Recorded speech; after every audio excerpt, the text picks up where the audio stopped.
Ng Ama, ng Anak, at ng Espiritu Santo. Amen. Mga kapatid, magandang umaga sa ating lahat. Ako nga pala si Brad Steve Ibuti, ang inyong kapatid ng ating Panginoon Kristo. Mga kapatid, ang topic na i-share ko sa inyo ngayon ay tungkol sa pagkabanal ng Iglesia Katolika. Brad Steve, paano naging banal ang Iglesia Katolika samantalang bago pa lang mga kapatid, isang hindi magandang balita na may isang pari na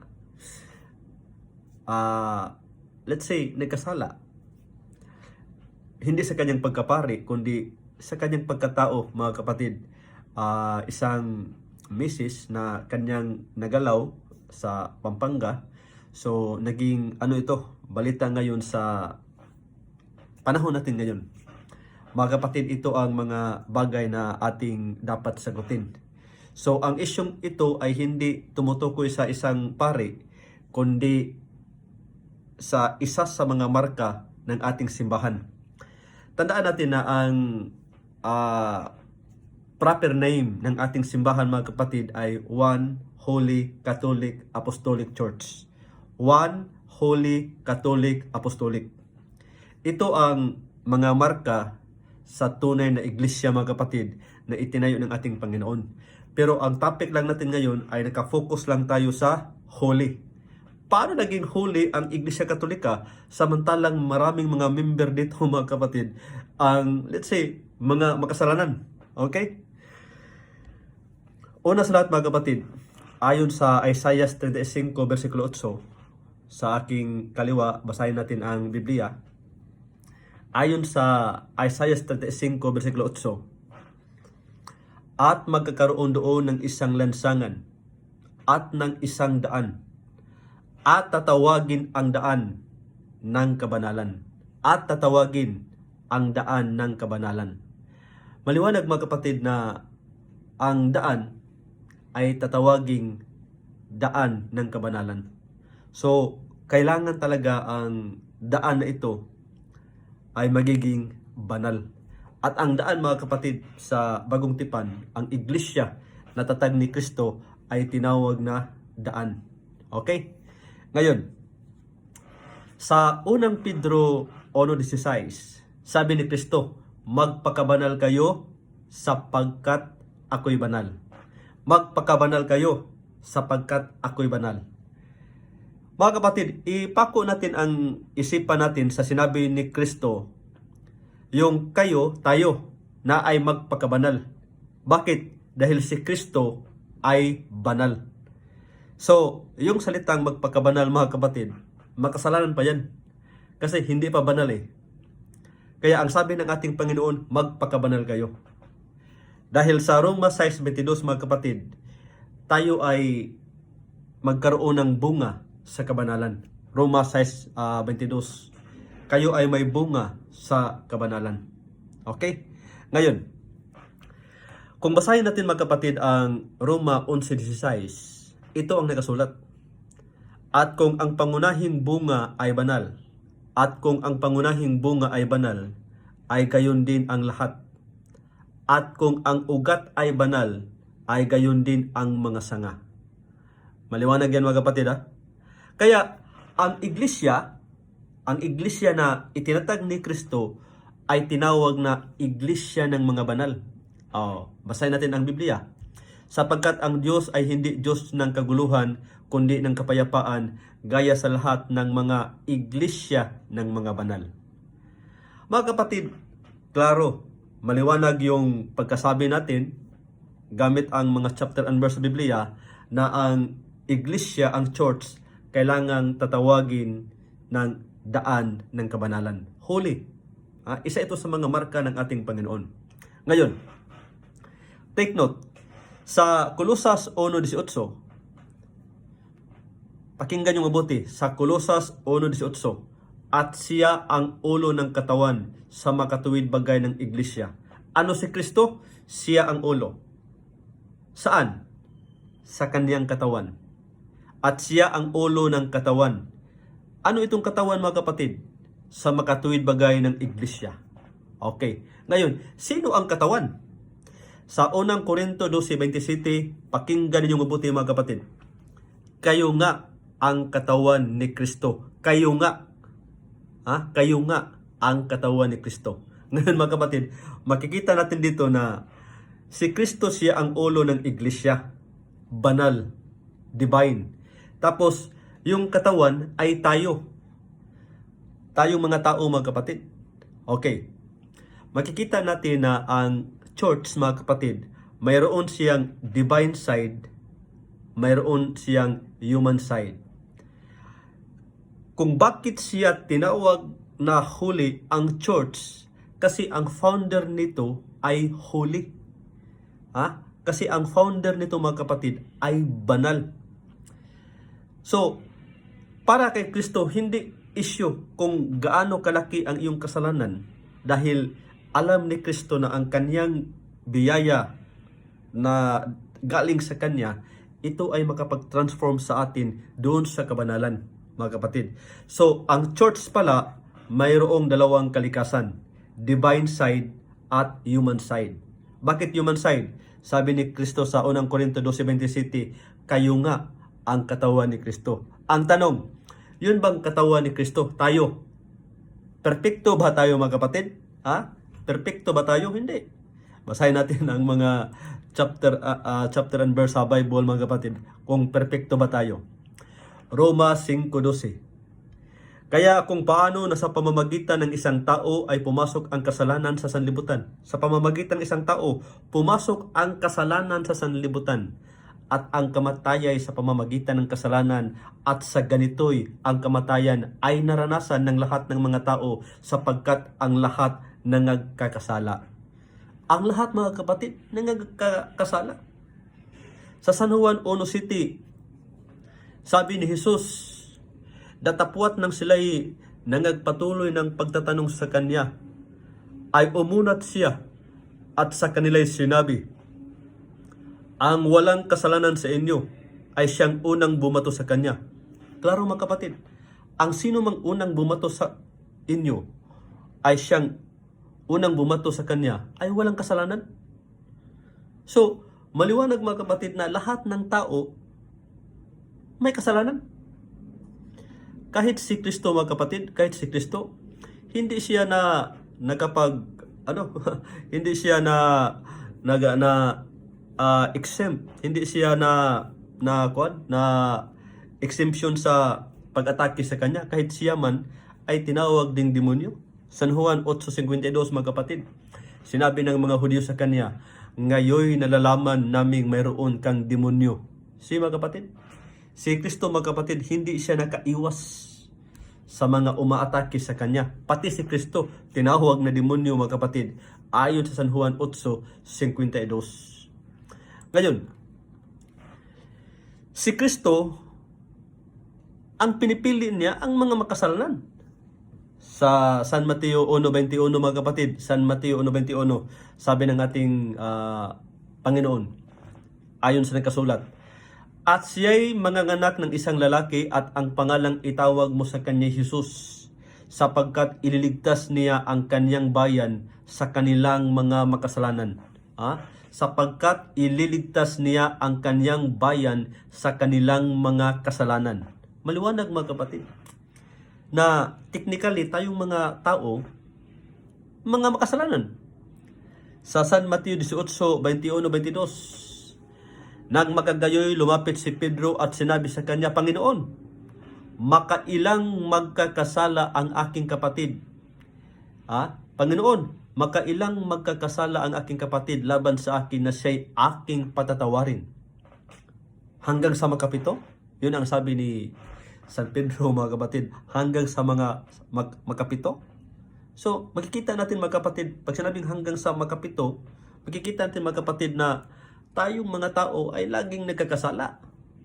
Pero mga kapatid, napaka ganda ng sagot ng ating Panginoon. Sinabi sa kanya ni Jesus, hindi ko sinasabi sa iyo hanggang sa makapito, kundi hanggang sa makapitumpung-pito.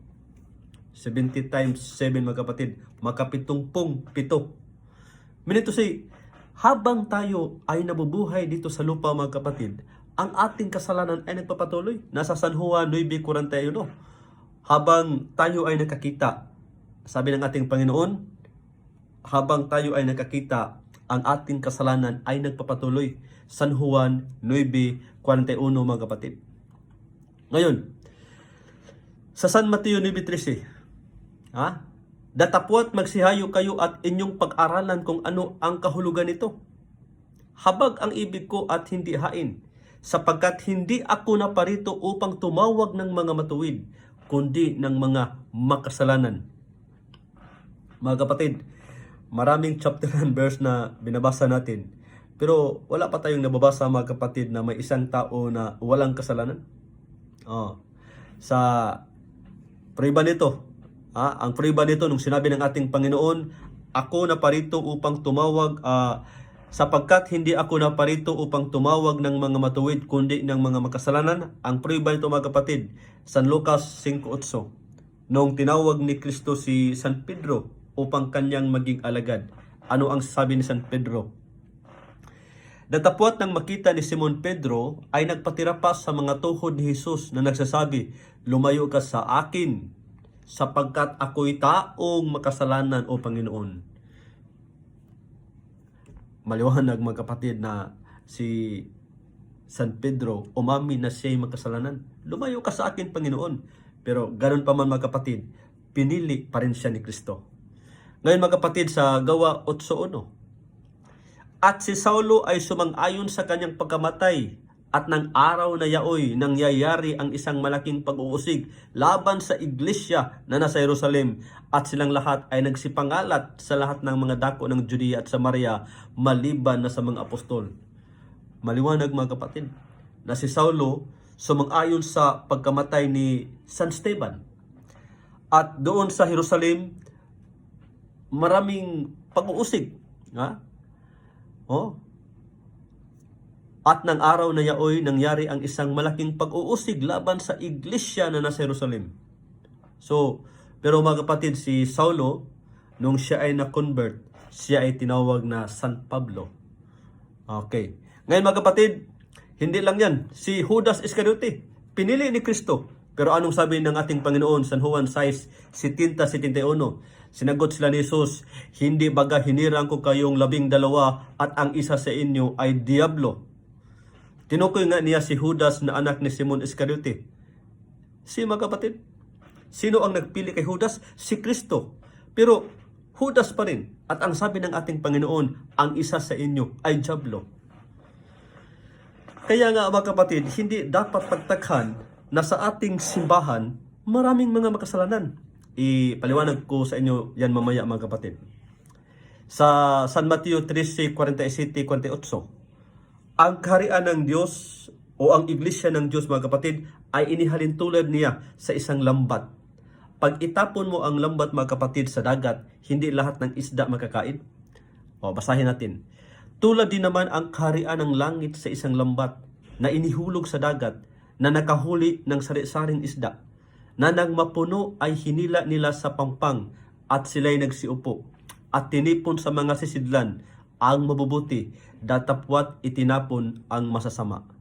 Mga kapatid, kaya ang tunay na iglesia, ito ay papasukin ng diablo. Bakit, mga kapatid? Kasi ang iglesia kasi pag-umayari ni Kristo. Merong isang born again, mga kapatid, ito pala ang sasabihin ko sa inyo. Mayroong isang born again na nakausap ko sa jeep. Swerte lang, mga kapatid, na yung pastor na yun ay nagkaupo siya sa harapan ko mismo. At ang sabi niya, mga kapatid, nag-umpisa siyang mangaral. Sabi niya na, mga kapatid, ako ay Katoliko dati. Dami kong kasalanan, babairo, lasinggiro, sabongiro. Mga kapatid, halos major na kasalanan ng Iglesia Katolika ay sinasabi niya. Ngayon, sa kahuli-ulihan ng kanyang pangangaral, ang sabi niya sa amin na, salamat sa Panginoon, tinanggap ko si Kristo bilang my personal savior. Ito ngayon, mga kapatid, hindi na ako nagkasala. And then, ang masakla pa, mga kapatid, kasi ang sabi niya, ligtas na raw siya. So, sinabihan ko ang pastor na, Pastor, sa iyong sinasabi, nalalaman ko na ang Iglesia Katolika ang siyang tunay na iglesia. Mga kapatid, nabigla si pastor sa sinasabi ko. Nung sinabi ko sa kanya na sa sinasabi mo pastor, ang Iglesia Katolika ang siyang tunay na iglesia na itinatag ng ating Panginoon. Then, pinapaliwanag ko sa kanya. Sabi ko sa kanya na inamin mo pastor na nung ikaw ay nasa Katoliko pa, makasalanan ka. Natural. Dahil ang Iglesia Katolika itinatag ni Kristo. Hindi ito pagmamay-ari ng dyablo, kundi pagmamay-ari ito ni Kristo. Ngayon, kung ikaw ang dyablo, saan ka pupunta? Saan ka kukuha ng mga tao? Natural. Sa mga tao na hindi pa kaanib ng dyablo. Ngayon, ang problema, pastor, dahil nung ikaw ay nasa Katoliko pa, ikaw ang pinakamahina. Nadala ka ni Satanas at naging born again ka, yun ang dahilan, pastor, kung bakit hindi ka na tinukso ni Satanas. Kasi ang iglesyang inaniban mo ay pagmamay-ari ni Satanas. Kaya hindi mo na maramdaman yung babae, hindi mo na maramdaman yung sabong, kasi wala nang nagtukso sa'yo. Hindi ka na manigarilyo, dahil bakit ka pa tutuksuhin ni Satanas kung ang iglesyang inaniban mo ay pagmamay-ari ni Satanas? Natural lang na si Satanas, doon din yan siya kukuha, magbigay ng mga tukso sa mga tao na hindi pa sa kanya. Kaya ang tunay na iglesia, pastor, kung saan doon pumupunta si Satanas. Kaya makikita mo na bakit sa Iglesia Katolika maraming mga makasalanan. Maliwanag yan. So mga kapatid, ang lesson na makukuha natin, habang ang Iglesia Katolika ay nagpapatuloy at ito'y tatag ni Kristo, mga kapatid, tandaan natin na si Satanas ay hindi niya kayang saktan ng Diyos, kasi ang Diyos, Creator at makapangyarihan sa lahat. The only way to hurt God is to destroy His creation. So, lalo na tayong mga Katoliko, minamahal at iniibig ng Diyos, kaya kailangan pagtibayin natin. Kailangan yung response natin sa Diyos, mga kapatid, na makamit natin ang kanyang biyaya, kailangan gamitin natin yung grace na yan upang mapaglabanan natin ang kasalanan at kasamaan, mga kapatid. Sa True Church. Kasi dito umaatake si Satanas. Ngayon, mga kapatid, nung pababa na ako sa jeep, sabi ng pastor na, mamaya na Brad, gusto siguro babawi, pero hindi pwede kasi may lakad din tayo eh. Ngayon, mga kapatid, ito, address ko to sa mga tao na galing sa Iglesia Katolika tapos lumabas. Nasa 1 Juan 2:18-19.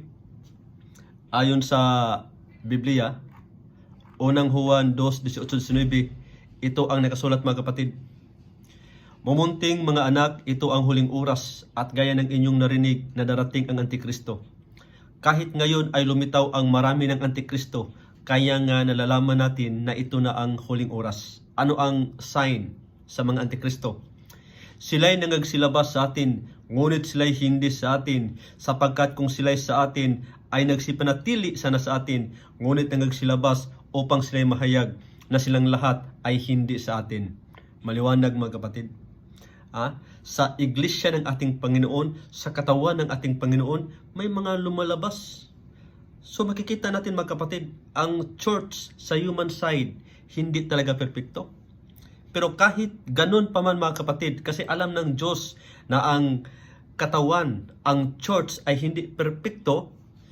Jeremias 51, versikulo 5, mga kapatid, ito ang nakasulat, sapagkat ang Israel ay hindi pinabayaan o ang Juda man ng kaniyang Diyos ng Panginoon ng mga hukbo. Hindi pinabayaan. Bagaman ang kanilang lupain ay puno ng sala laban sa banal ng Israel. Kahit na nagkasala, pero hindi pinabayaan.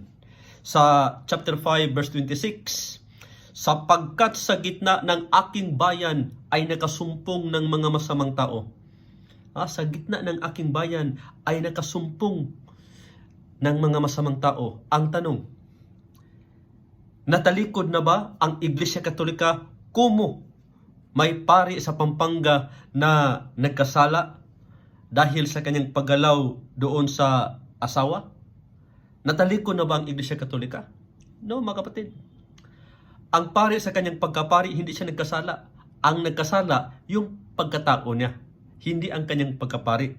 Kasi ang pagkapari, mga kapatid, titulo man yan, otoridad man yan, na ibinigay ni Kristo sa kanila.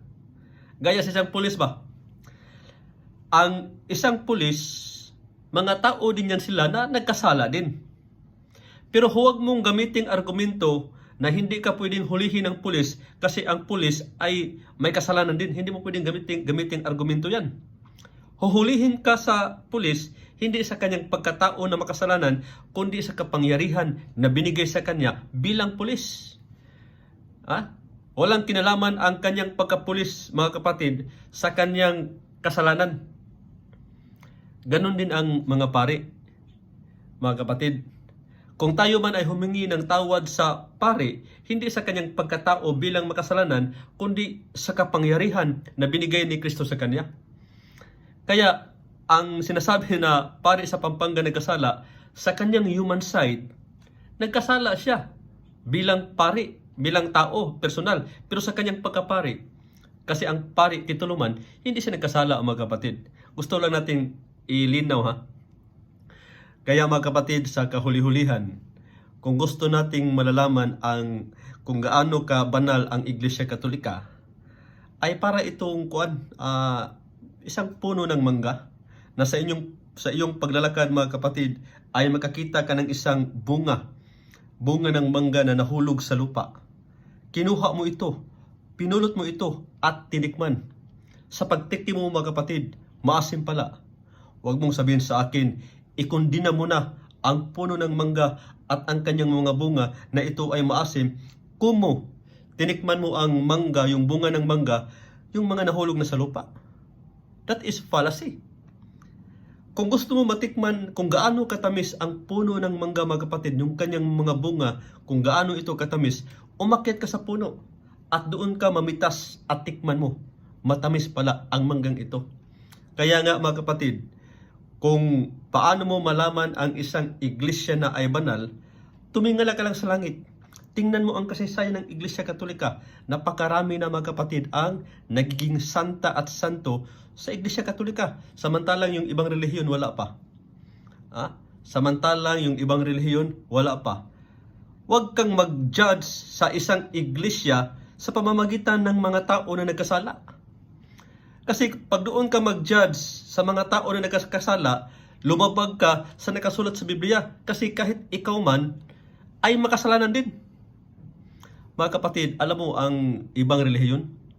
Ito ang mga iglesia, mga kapatid, yung mga man-made churches. Mga hipokrito ito.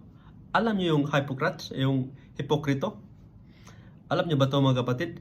Yun bang may member sa kanila nagkasala ba? Tapos hindi na media, ang ginawa nila dyan, mga kapatid, tinatago nila yan. Kasi una, palabasin nila na sila ay banal. Ngayon, mga kapatid, kung sakali man na ang member nila ay makita sa media, na i-report sa media, tapos na social media, nag-viral, mga kapatid, alam nyo ba ano ang gagawin nila? I-deny nila yan na hindi member namin yan. Nagpapanggap lang yan na ganito, pero hindi member namin yan. Ganun, mga kapatid, ka ipokrito ang mga man-made churches. Nagpapretend sila na banal. Ito ang sinabi ng ating Panginoon na sila ay mga hypocrites. Ipokrito. Pero samantala, mga kapatid, ang Iglesia Katolika, mga kapatid, napaka-transparent. Napaka-transparent. Ito naman talaga ang tunay na iglesia. Ang divine side, dahil ang founder, mga kapatid, ay banal, at ang founder natin na si Kristo ay nagmamay-ari ng katotohanan at biyaya, at ang grace, mga kapatid, ang biyayang ito na kay Kristo ay ibinigay niya sa kaniyang katawan sa atin upang tayo maging malakas, mga kapatid, at mapaglabanan ang lahat ng mga tukso at kasamaan. Depende yan kung paano tayo mag-response sa Diyos. Yung response natin sa Kanya, mga kapatid. Filipos 2:12, work out your salvation with trembling and fear. Sa part natin, mga kapatid, tayo rin ay kumilos upang magkaroon tayo ng relasyon sa Diyos, mga kapatid. Upang sa ganon, makamit natin ang buhay na walang hanggan. Dahil may pangako, Roma 6:22, may bunga kayo sa ikababanal. Again, unang Pedro 1:16, sabi ng ating Panginoon, magpakabanal kayo sapagkat ako'y banal. Mga kapatid, sana sa topic natin ito, mayroon tayong natutunan at kung ano man ang natutunan natin, i-share natin sa ibang mga kapatid. Hanggang sa muli, ang inyong lingkod, Brad Steve Buti. To God all the glory. Sa ngalan ng Ama, ng Anak, at ng Espiritu Santo. Amen.